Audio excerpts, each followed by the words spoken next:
Informasi lainnya, Saudara, Komisi Independen Pemilihan atau KIP Banda Aceh menyatakan semua bacalek DPR Kota Banda Aceh yang diajukan Partai Darul Aceh tidak memenuhi syarat alias gugur. Mereka gugur karena tidak memenuhi uji mampu baca Al-Quran dan dokumen tidak sesuai. Jumlah bacalek yang awalnya diajukan partai politik nasional dan lokal berjumlah 572 orang. Namun setelah dilakukan verifikasi dan verifikasi perbaikan, hanya 492 orang yang dinyatakan memenuhi syarat dan diumumkan dalam daftar calon sementara.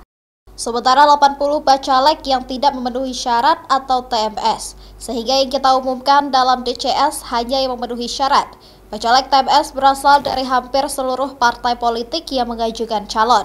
Namun Partai Darul Aceh atau PDA, seluruh bacaleknya dinyatakan gugur dan tidak dapat berpartisipasi pada pileg mendatang. Adapun sejumlah faktor yang menyebabkan bacalek dinyatakan TMS, yaitu tidak mengikuti uji mampu baca Al-Quran dan dokumen yang diupload tidak sesuai dengan berkas fisiknya. Ada satu partai politik yang tidak mengajukan bacaleknya, yaitu Partai Garuda.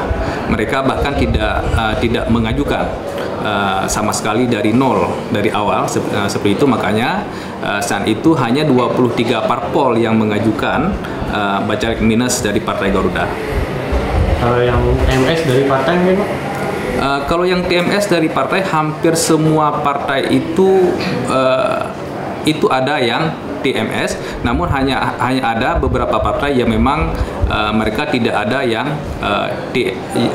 yang TMS, dan ada salah satu partai politik itu yang semua bacaleknya itu TMS. Selain Partai Darul Aceh atau PDA, terdapat Partai Garuda Banda Aceh yang tidak mengajukan bacalek sama sekali sejak pendaftaran dibuka. Syahril, Kompas TV, Banda Aceh.